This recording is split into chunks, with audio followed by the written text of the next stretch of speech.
So, yun nga guys, ito na nga, yung sinabi ko nga yung mga previous upload ko about sa akin, yung sa aking update. So, nagsimula yung talaga as in land lang po, as in blank po, wala talaga. As in, sinisimulan pa lang siya in first day. So, siyempre nakita nyo naman yung mga ano ko, ayan o, yung first upload ko, andyan yan siya. Yung first upload ko, ayan, sinisimulan pa lang, parang sinusukat pa lang. Andito yung second day na upload ko, ayun, nakikita na yung kalahati na yung mahal vlogs. Then yung pangatlo naman, napaunti-unti na po siya na as in talaga. Pero actually guys, nasabi ko na rin po to dati na ang aking budget lang po sa aking dream house is just only 40,000 pesos. Nag-start guys ha. 40,000 pesos po ako nag-start sa aking dream house. So, sa 40,000 na yun po is malaking bagay na po. Nagsimula ako dun hanggang ngayon until paunti-unti lang po siya. At least ngayon makikita mo yung pagbabago. Guess what guys? Ilang days lang po siya. It's been 27 days. It's only 27 working days lang po yung bahay ko. So, siguro coast na po ako ng 6 digit na po siya. So, malaki-laki na din. So, yun, 6 digit. 100 something, 150. Basta di ko alam magkano eh. Kasi yung mama ko, bawat napapadala ko, di ko kasi binibilang kung magkano. Basta every sahod ko binibigay ko, yung sahod ko dito sa YouTube, pinapadala ko agad direct to sa aking Union Bank. Kasi yung sahod ko is nasa BPI, so tinatransfer ko muna po ng Union Bank. So yun nga guys, pakikita ko na sa inyo ang resulta ng ating 27 working days sa ating dream house homeland. Yun, enjoy watching guys.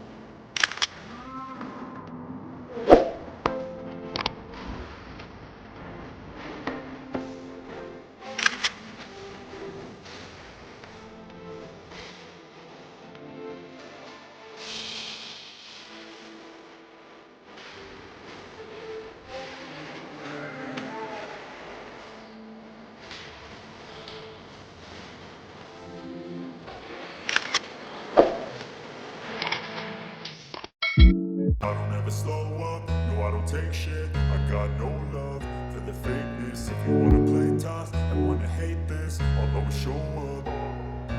I don't ever slow up, no I don't take shit. I got no love for the fakeness. If you wanna play tough and wanna hate this, I'll always show up and make a statement. I don't ever slow up, no I don't take shit. I got no love for the fakeness. If you wanna play tough and wanna hate this, I'll always show up and make a statement. Everything I do so instinctive and so passionate. Every word I move so descriptive like an adjective. I got a vendetta against people who patented being negative when you should be getting after it. I got facts over tracks, this and that. Spitting slow, spitting fast. I could roast, I could gas. Think I'm okay at last, but I don't know if that can erase all the past. And the pettiness, a reflection of the emptiness. Hilarious, you think you're worth my time, you're delirious. Mysterious, because you hide behind a fake exterior. Inferior, you know I'll always be a bit superior. Get off of me, this ain't no humble brag. I want you to hear words, you can say them back. I want you to feel free from the chains at last, and to believe in what you got, it was built to last, yeah. Now that I've been put through hell, I never got anyone's help. I had to do it all myself. I don't ever slow up, no I don't take shit. I got no love for the fakeness. If you wanna play tough and wanna hate this, I'll always show up and make a statement. I don't ever slow up, no I don't take shit. I got no love for the fakeness. If you wanna play tough and wanna hate this, I'll always show up and make a statement. Gonna learn the consequence of being incompetent. Mental health is confidence, dreams and some honestness. I'm not here to save the day, that's for you to take away. I could play a million mind games, but instead I say something not illogical, something that is topical. Rub it on and watch it go, make yourself unstoppable. Dreams are irresponsible, but they're always possible. If you just believe, you could be so remarkable. Thoughts in my head, a collage and they spread. I'll be great one day, going off of my meds. No, I'm not giving up, no, I'm not giving in. I will make it to the top, taking off in the wind. I gotta make it, I'm saving every day to taste it. I'm patient, but my mind, it can hardly take it. I'm chasing a dream that I've had for several ages. A vacant, modern kingdom for the taking. Now that I've been put through hell, I never got anyone's help. I had to do it all myself. never slow up, no I don't take shit. I got no love for the fakeness. If you wanna play tough and wanna hate this, I'll always show up and make a statement. I don't ever slow up, no I don't take shit. I got no love for the fakeness. If you wanna play tough and wanna hate this, I'll always show up and make a statement. I don't ever slow up, no I don't take shit. I got no love for the fakeness. If you wanna play tough and wanna hate this, I'll always show up.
So, yun nga guys, hanggang dito na lang tayo nagtatapos at abangan nyo hanggang dulo ang aking update sa aking dream house. Hanggang dulo po. So, abangan nyo po yung dulo po niyan is ginagawa po yung terrace ko, yung sa labas po. Hindi pa po kasi siya tapos. Baka i-stop ko po muna siya kasi nga wala ng budget. Mag-ipon ulit ako para matapos. Pero as nakikita nyo naman, may bubong na siya. So, okay na siya i-stop kasi may bubong na siya. Hindi na maano yung kahoy, yung pabahay niya, hindi na maano ng ulan. Ang importante ko lang talaga yun is malagyan siya ng bubong. Ayun, may bubong na siya as you can see. So, ipon-ipon ulit para sa ating next project sa ating terrace. Yun na lang pinaka-importante sa akin. Mabubungan lang siya. Yun na lang. At saka yung sa loob, hindi pa naman yung nagagawa. Pero, paunti-unti matatapos at matatapos ko rin yan. Kasi, new contract ulit ako na 2 years. Well, kasi nga, dream ko talaga magkaroon ng sarili kong bahay. Masabi ko na bahay ko, pinaghirapan ko. Since 2016, nag-abroad ako, napunta ko sa Saudi. Ayan, malapit pa yung Ramadan. Ayan. Ayan. So, yun, walang napuntahan kasi, actually may napuntahan naman siya kasi may naging partner naman ako, yung ama ng anak ko. Pinagawa ko yung mismong bahay nila. Then, bumili ng mga something, mga staff. Kaso lang, after ng breakup namin, hindi ko yun nakuha. Kahit isa man lang, kahit man lang tornilyo, wala man lang, di ba? Kahit isa lang gamit, hindi ko nakuha, guys. So, tablet ng anak ko, bike ng anak ko, anything na stuff na binili ko, wala. Kasi sabi ng asawa ko dati, ex pala, na siya daw ang bumili. Yes, 'di ba? I agree. Siya ang bumili pero kaninong pera, 'di ba? Ken. Kaya, yun wala na akong magagawa kasi sabi nga ng tatay ko, pera lang 'yon, gamit lang 'yon. So, hayaan mo na at mahanap mo din 'yun pagdating ng panahon. Kaya, yun, I'm proud to be say na hindi naman lahat ng iniwan is lugmok na lugmok.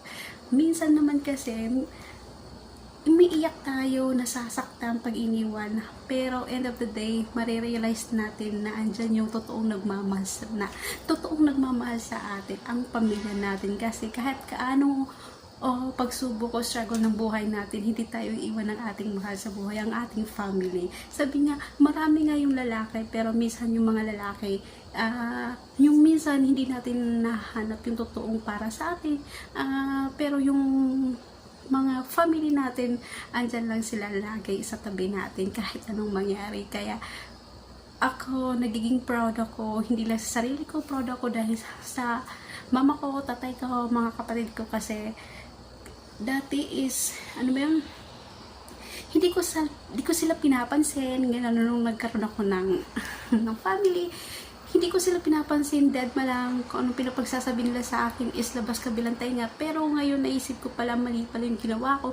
But I realized na nung iniwan ako ng ex ko is napagtanto ko sa sarili ko na yung family pala yung number one na sasalo sa'yo. Diba? Galing. Napapayak ako, guys. Pero sa totoo lang, nagpapasalamat din ako sa ex ko. Kaya kung nakikinig ka sa akin, ex, maraming salamat dahil iniwan mo ako, pinagpalit mo ako. Ganun lang kasi yun, diba? Kasi kung hindi mo ako iniwan, kung hindi mo ako pinagpalit, hindi ko mararating at hindi ko makukuha yung gusto ko marating sa buhay ko na magkaroon ako ng sarili kong bahay. Kasi kung sakali tayo pa, siguro wala akong bahay. Kasi lagi tayo equals ng desisyon. Iba yung gusto mo, iba yung gusto ko. Kaya siguro hindi talaga tayo para sa isa't isa. Kaya nagpapasalamat din ako sa mga bagay na gano'n na naghiwalay tayo. Kaya I be proud as a single parent. But ngayon naman sana yung boyfriend ko is kami na talaga. Chareng! Well, 2 years na po kami. Ayan, so ayan nga guys, maraming salamat po sa inyo lahat. At saka syempre mega shoutout po sa lahat ng member ko sa aking join button dyan. At ang Team Premier at ang SM YouTuber, ang Team Hawong at Team USA. Salamat sa inyo lahat dyan. Kahit hindi ako masyado nakakasupport sa ibang team ko, mega shoutout po sa inyo lahat. Ayan, puro lang kasi ako GC, basa-basa ng message. Pero yung minsan sumusupport, problem bisita ko sa mga video nila sometimes. Ayan nga guys, so mabuhay po sa lahat ng mga OFW. At ayan, sabi nga nila, kung gusto mo may paraang pag-ayaw, maraming dahilan. Kaya yan guys, lahat ng OFW tulad ko na nagsakripisyo, lumayo para lang sa pangarap. Kaya yan, mabuhay kayo. At siyempre, kailangan natin manalig at magdasal para sa ating kinabukasan. And mabuhay and bye!